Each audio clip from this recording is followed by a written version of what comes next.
Radio Sucesos 101.7 FM presenta su noticiero Sucesos con Milton Pérez y Verónica Larrea. Un periodismo libre para una democracia plena. Los hechos y las opiniones de los sucesos que marcan nuestro tiempo.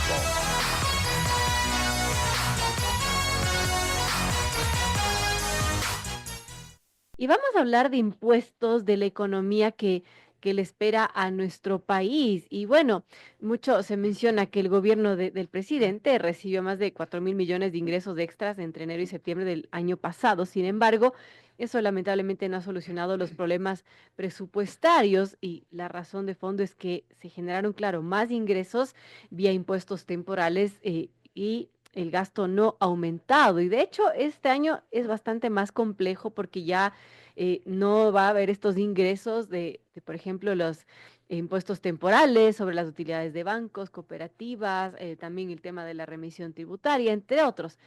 En todo caso, hay un acuerdo con el FMI que está vigente y donde, bueno, se menciona que el gobierno se ha comprometido a establecer medidas para incrementar los ingresos tributarios en al menos el equivalente al 0.7% del PIB, del Producto Interno Bruto, o alrededor de 881 millones. Esto hace prever que este año quizás, bueno, no sabemos si es que nos pondrá más impuestos, pero el asunto es que se tiene que financiar el gasto del Estado, que es bastante alto. Estamos ya con nuestro primer invitado, a quien le damos la más cordial bienvenida, Mauro Tejada, analista experto en temas tributarios. Y vamos a hablar justamente de eso, de esos retos que se tienen en el tema económico, en el tema tributario. ¿Quién se haga cargo del país? Desde mayo. Gracias, Mauro, bienvenido. ¿Y qué nos puede comentar a manera de diagnóstico de nuestro país, del tema de impuestos? ¿Se requiere más impuestos para financiar este Estado que gasta y gasta? ¿Qué se puede esperar y qué se debería esperar? Verónica, muy buenos días y muy buenos días a nuestros radioescuchas. Bueno, el año cierra un poco complicado en realidad en el tema económico, una contracción de la economía de aproximadamente el 2%, otros prevén cerrarlo en 2.3%, todavía no tenemos Ujú. cifras oficiales por parte del Banco Central, sin embargo, digamos que en términos generales un 2% ha existido de contracción en la economía. Si un poco en números retrotraemos eso, significa que el Producto Interno Bruto que cerró en el 2024 es similar al que se tuvo hace 10 años. Eso, digamos, Wow. como para que el radio escucha tenga en cuenta qué es lo que ha pasado en la economía durante estos 10 años. No ha pasado absolutamente nada, ¿no? No ha crecido el Producto Interno Bruto, que básicamente son los bienes y servicios finales que produce el Ecuador. A pesar de que las cifras, como mencionabas tú, Verónica, en el tema impositivo son importantes, se recaudó aproximadamente 20.000 millones de dólares. Sin embargo, de esos 20.000 millones de dólares, 1.350 corresponden a estos impuestos temporales que tú hacías mención, el tema del impuesto o la contribución, ¿no es cierto?, asociada a las instituciones financieras y a las cooperativas, la remisión tributaria y esta contribución temporal por el tema de seguridad, que aproximadamente los tres nos suman los Ujú. 1.350 millones. Los 3 puntos porcentuales de IVA, que también coincidencialmente llegan alrededor de 1.370 millones de dólares, lo que nos da un aproximado de 2.600 millones de dólares, que de manera ocasional obtuvimos en el año 2024. Y hay un elemento adicional, recordemos que justamente por esta categorización de los contribuyentes, denominados grandes contribuyentes, tuvimos esta Claro. famosa autorretención, que son aproximadamente 1.900 millones de dólares. Y estos 1.900 pensando que efectivamente cuando liquiden, ¿no es cierto?, Claro. los impuestos ahora en abril, estos grandes contribuyentes, una parte importante, yo preveo que aproximadamente la mitad de estos 1.900 millones van a tener que ser devueltos. Así que es un reto en realidad para este 2025, no solamente para la administración tributaria, sino para el gobierno central, establecer medidas para poder esos 3.800 millones de dólares, saber cómo los vamos a obtener, manteniendo el hecho de que en el 2024 fueron ocasionales.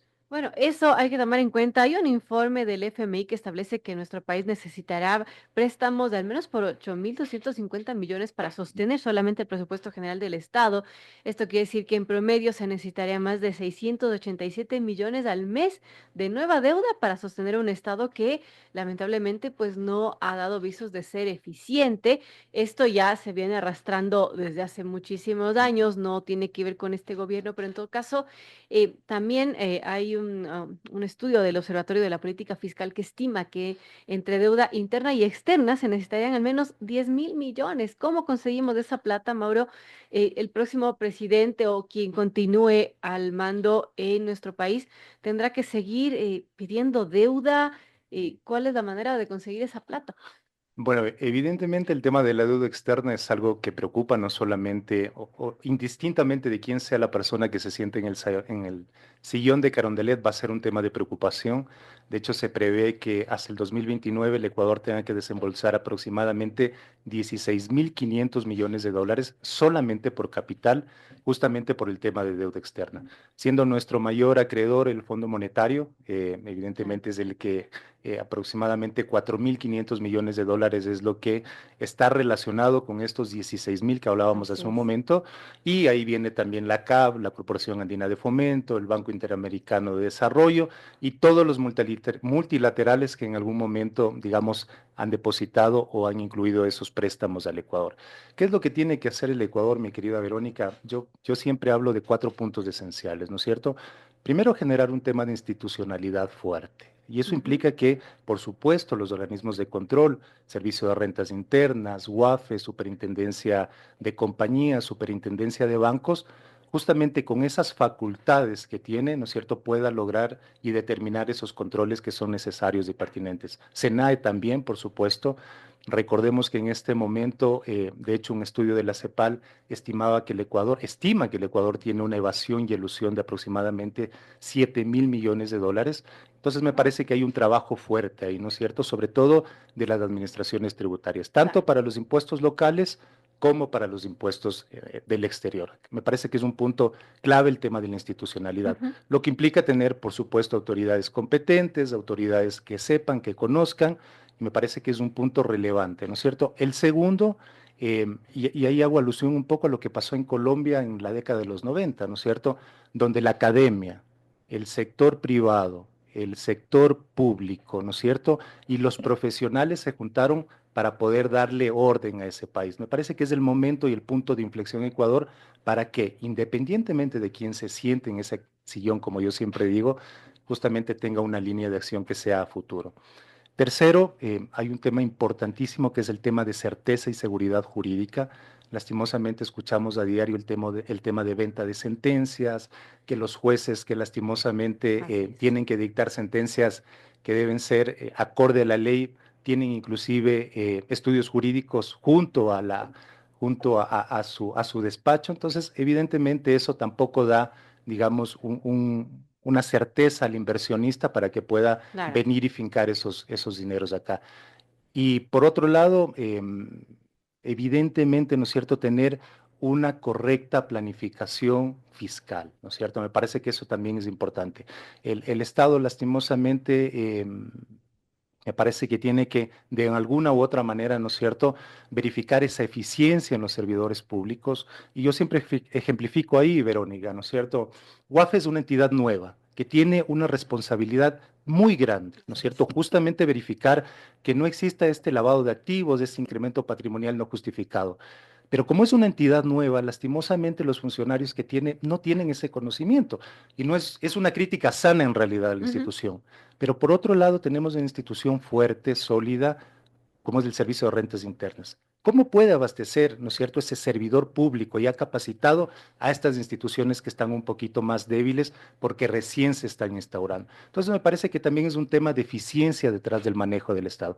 Esos 4 elementos me parece que son importantes como para poder encaminar también el tema económico. Importante, amigos, son las 7:30. Conversamos sobre la situación económica y tributaria del Ecuador. Estamos con Mauro Tejada, economista, quien fue funcionario del SRI. Además, tiene 20 años de experiencia en el ámbito tributario nacional y de fiscalidad internacional. En el SRI se desempeñó como subdirector general, director nacional de grandes contribuyentes, director nacional de control tributario. Así que, bueno, tiene todas las cartas para hablar de impuestos, Mauro. En ese sentido, hablando de este estado ineficiente con estos puntos que usted menciona, pero quizás no sea suficiente porque, bueno, el Estado quizás necesite crear nuevos impuestos. Ahora, la pregunta es, ¿la gente va a soportar más impuestos? Porque, claro, se subió el IVA el año pasado y no sabemos si es que eso va a ser suficiente para cubrir ese déficit tan grande que tenemos. Recordemos que el 2024 iniciamos, el año anterior iniciamos con un déficit de aproximadamente 6.000 millones de dólares, que justamente en parte fue abastecido por este incremento de IVA. Ujú. Se prevé que para este 2025 estos 3 puntos porcentuales de IVA por sí solos aproximadamente nos generen 2.200 millones de dólares. ¿Es suficiente? Pues por supuesto que no, considerando que, por ejemplo, 900 millones de dólares tienen que destinarse de manera mensual para el pago del gasto corriente, es decir, el sueldo y salario de los funcionarios públicos. Por eso me parece importante justamente generar esa eficiencia Claro. detrás del funcionario público, pensando que el Estado es el empleador, ¿no? Y que a partir de ahí donde necesito tener un funcionario para que pueda establecer ese servicio público, pues sea susceptible de movimiento y todo lo demás. Ahora, evidentemente pensar en un tema de generación de impuestos y todo lo demás en este momento me parece que económicamente no es oportuno, ¿no es cierto? Tenemos, como lo mencionaban al inicio de la entrevista, una recesión de aproximadamente 2 puntos porcentuales y evidentemente una carga impositiva adicional implicaría una Claro. recesión aún mayor. Así que me parece que más bien los elementos sobre los cuales tiene que partir el nuevo gobernante va por otro lado, ¿no es cierto? Si lo hablamos desde el tema impositivo, y yo siempre lo he mencionado, si escribimos una norma, si escribimos una ley pensando que esa ley, ¿no es cierto?, va a generar más producción en una empresa, va a generar más capacidad instalada en una Ujú. empresa, lastimosamente no es así. Lo que debemos hacer de una u otra manera, yo siempre lo he dicho, es, ¿no es cierto?, generar demanda agregada. ¿Y cómo generamos esa demanda agregada? En países como Latinoamérica, perdón, en países de Latinoamérica, en países como Ecuador, me parece que la inversión pública es importante, el gasto público, ¿no es cierto? ¿Hasta qué punto el Estado ecuatoriano, ¿no es cierto?, ha generado esa posibilidad de inversión pública? El porcentaje más alto que ha tenido el Ecuador, y no voy a hablar de gobiernos en específico, sino más bien a hechos históricos, fue del 13% del Producto Interno Bruto como inversión pública. Hoy estamos en alrededor del 1,13%. El hecho de tener inversión pública en Ecuador, en países como Latinoamérica, implica justamente que se genere, ¿no es cierto?, un volumen alto de transacciones en la economía, Ujú. ¿no es cierto? Eso posibilita tener proveedores que van, digamos, a establecer esa condición comercial y transaccional con el Estado ecuatoriano, con el gobierno, y a partir de ahí, pues, ¿no es cierto?, un tema de crecimiento de la economía. Me parece que es un elemento importante. Dos, el tema de los emprendedores. Lastimosamente, a los emprendedores les hemos dado muchos, en el tema impositivo, sobre todo hablando, ¿no es cierto? No hay una claridad respecto de lo que debe y cómo debe tributar. Le hemos dado un régimen RIMPE, después le dimos un régimen emprendedor, es decir, un sinnúmero de regímenes que lastimosamente no son susceptibles y no son fáciles de gestionar el impuesto por parte del emprendedor. Yo siempre digo, el emprendedor tiene que posibilitarse, ¿no es cierto?, generar esa actividad económica tranquilo.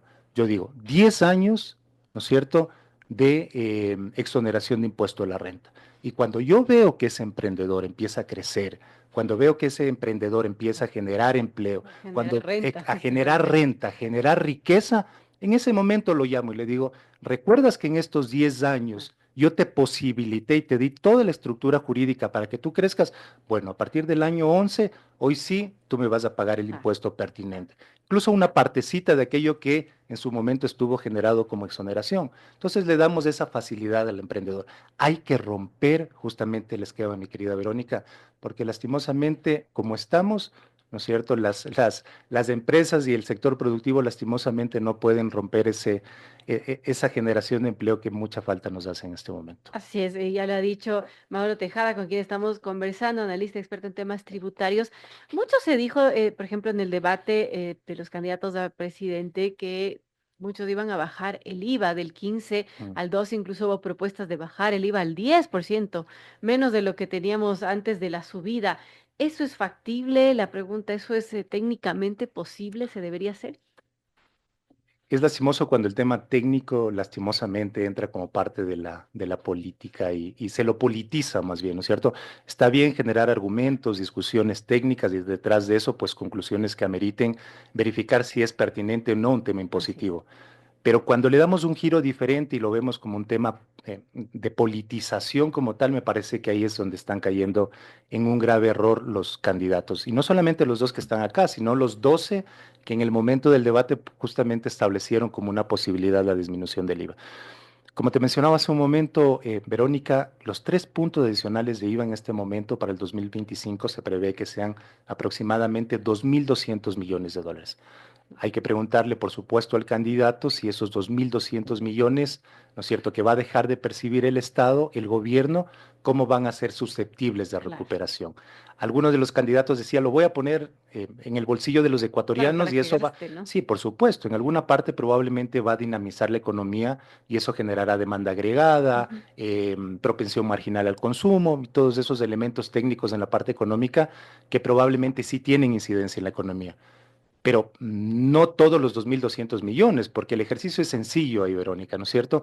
Si esos 2.200 millones, que yo los tuve antes del incremento del IVA ya en mi bolsillo, pues nunca los vi como parte de la recaudación. Entonces, el ejercicio es muy simple, ¿no es cierto?, para poder inferir de que efectivamente no es Ujú. así y no es tan sencillo como lo pinta.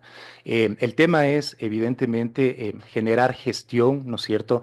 ¿Qué es lo que va a proponer el nuevo gobernante respecto de posibilidades de gestión por parte de la Administración Tributaria, no solamente el Servicio de Rentas Internas, sino de SENAE? Son 6.500 millones de evasión y elusión tributaria. ¿Qué va a hacer el Servicio de Rentas Internas? ¿Qué va a hacer SENAE para que justamente esos valores vayan disminuyendo? Yo digo, no siempre, y una propuesta que yo siempre he puesto sobre la mesa es, en su momento el presidente Moreno ya estableció la posibilidad justamente de que estas dos instituciones se fusionen. Es momento y es hora de que eso, ¿no es cierto?, suceda. Todas las administraciones tributarias, Colombia, Perú, Chile, que son nuestras vecinas, ¿no es cierto?, y sobre las cuales podemos un poco regresar a ver cuál es su gestión, Claro. tienen justamente ya adherido, ¿no es cierto?, tanto el tema impositivo local como el tema impositivo del exterior. Así que me parece que es un elemento importante para que el Ecuador también empiece a mirar hacia dónde tiene que ir. Bueno, esos puntos importantes. También en el informe, por ejemplo, del FMI, ya que estamos hablando de eso, se establece que el aumento de la recaudación para este año debería concentrarse en el IVA, el ISD, el impuesto a salida de divisas, pero también en la reducción del gasto tributario. Eso, ¿qué tan factible, por ejemplo, aumentar el impuesto a salida de divisas o de alguna manera ver cómo se reduce el gasto tributario? Ahora, el impuesto a la salida de divisas, si bien es cierto, es digamos, una definición técnica que se ha tenido Ujú. justamente precautelando, ¿no es cierto?, que las divisas que tenemos en el Ecuador o que el dinero que está en el Ecuador evite que salga hacia el exterior, pensando que la dolarización se soporta en gran medida con ese flujo de dinero que tenemos acá, pues, digamos, se lo ha venido manteniendo desde el 2007, desde la Ley de Equidad Tributaria, y a partir de ahí ha habido algunos momentos en los cuales sí ha existido algunos temas conflictivos, ¿no es cierto? Los incrementos de la tarifa, recordemos Así que es. nació con el 2%, después pasó al 3,5, pasó al 5, y en algún momento inclusive al 7%. Entonces, lastimosamente, cuando no hay un manejo técnico detrás del tema impositivo es cuando empezamos a jugar con estas cifras que Así lastimosamente es. tienen una incidencia directa, ¿no es cierto?, en el empresario, en la sociedad, en la persona natural que justamente tiene que liquidar este impuesto. Y es lo que está sucediendo hoy, Verónica, ¿no es cierto? Recordemos que a partir de enero del 2025, las sociedades que han generado un impuesto o han generado un pago por el tema del impuesto a la salida de divisas, no tienen la posibilidad de generarlo o liquidarlo como parte del crédito tributario. Ujú. ¿Va a tener un impacto fuerte en el sector empresarial? Por supuesto que sí. Habría que medir qué va a pasar en el año 2025. Sin embargo, eso sí prevé que efectivamente haya que analizar justamente esta condición de crédito tributario del ISD. Respecto de incremento o subida de la tarifa, pues como te mencionaba hace un momento, más bien corresponde una evaluación técnica respecto de cómo ha salido el dinero, ¿no es cierto? ¿Qué tan Claro. importante ha sido establecer estos rangos altos o bajos de la tarifa impositiva y ver cómo se ha movido el capital y esos flujos de dinero hacia afuera? Me parece que es un elemento de partida y de evaluación por parte del Ministerio de Economía y del Servicio de Rentas Internas. Respecto del IVA, ¿no es cierto? Evidentemente es un impuesto regresivo sobre el cual la primera condición que se estableció como parte de este acuerdo con Ujú. el Fondo Monetario ya se lo cumplió, que es justamente el incremento del IVA a una tarifa mayor al 12 que teníamos en su momento y que como todos sabemos hoy se mantiene en el 15%, siendo susceptible de que baje al 13 en atención a Así las es. definiciones que pueda tener el presidente de la República. Y el tercero, lo que tú mencionabas, ¿no es cierto? El gasto tributario. Ese gasto tributario, para que la gente lo entienda, es básicamente aquel ingreso que el Estado deja de percibir por efecto de algún beneficio que tiene, ¿no es cierto?, el contribuyente. El ejemplo claro, sin perjuicio de que este no sea el que queremos que se tope, ni mucho Claro. menos, es la devolución de IVA que tienen las personas de la tercera edad, ¿no es cierto? Ese es un gasto tributario. ¿Por qué? Porque el Estado deja de percibir ese dinero, ¿no es cierto?, en atención a ese beneficio que tiene justamente el adulto mayor. Sí hay conceptos, componentes y rubros que tienen que ser verificados, revisados como parte del gasto tributario, por supuesto que sí. Hay algunos beneficios que, no algunos, más bien ha sido típico que Ujú. durante todas las reformas tributarias, que son aproximadamente 6 en 3 años, que es una locura, Uruguay, la última reforma tributaria que tuvo fue en el año 2002 y no ha generado más reformas, y nosotros en 3 años, 6 reformas Claro, ¿qué tributarias. seguridad jurídica le damos a los Exactamente, empresarios, a los exacto. inversores, ¿no? Y lo peor que sucede es que en cada reforma tributaria, con la finalidad de que pueda pasar la ley, gasto tributario, ¿no es cierto? Algún beneficio, alguna Claro. exoneración, que ni siquiera es medido de manera oportuna para saber si efectivamente detrás de ese beneficio, ¿no es cierto?, se cumplió el objetivo detrás de. Entonces, esos beneficios y esas exoneraciones y esos gastos tributarios, por supuesto que tienen que ser evaluados. Y yo digo, indistintamente del acuerdo con el Fondo Monetario, es un tema de optimización de los ingresos que va a tener el Estado, pensando, ¿no es cierto?, que la recaudación tributaria justamente es alrededor del 50-52% del presupuesto general del Estado.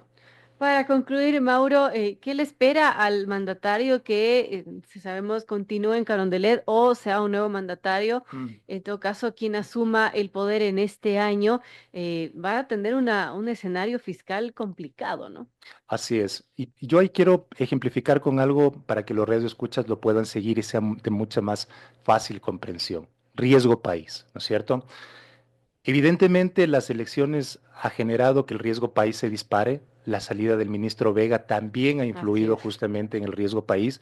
Lo que quiero decir es que todos los elementos y todos los componentes que pasan en la economía del Ecuador van a tener incidencia en un indicador. ¿Cuál es ese indicador? El riesgo país. ¿Qué es lo que debe suceder hoy? ¿No es cierto? Los dos candidatos, siendo responsables. Lo único que yo haría, mi querida Verónica, es salir en una rueda de prensa y decir, uno, tranquilos, ¿no es cierto? El manejo del Estado y el manejo de la economía de mi parte va a ser responsable, ¿no es cierto? Si es que yo tengo que pagar a mis acreedores, porque tengo que hacerlo, indistintamente de sea quien sea, son mis acreedores y yo tengo una deuda contraída con ellos y tengo la obligación de pagarla y que no me pase lo del 2008, ¿no es cierto? Que caímos en default a pesar de tener, digamos, el recurso para hacerlo, salir, ¿no es cierto?, los candidatos y decir justamente eso, que voy a ser responsable en mi manejo económico, que voy a ser eficiente en el manejo de los Ujú. recursos y que no se preocupen mis acreedores. Eso evidentemente va a tener un impacto hacia afuera. Ya lo hizo Brasil, lo hizo Francia en su momento, indistintamente de la línea ideológica y política de los candidatos en su momento. Y eso evidentemente implicó, ¿no es cierto?, que ese riesgo país, que es un indicador objetivo, ¿no es cierto?, justamente ayudó a que la economía no tenga ese impacto fuerte justamente, sobre todo por los intereses asociados al pago de deuda relacionados con el tema de riesgo país.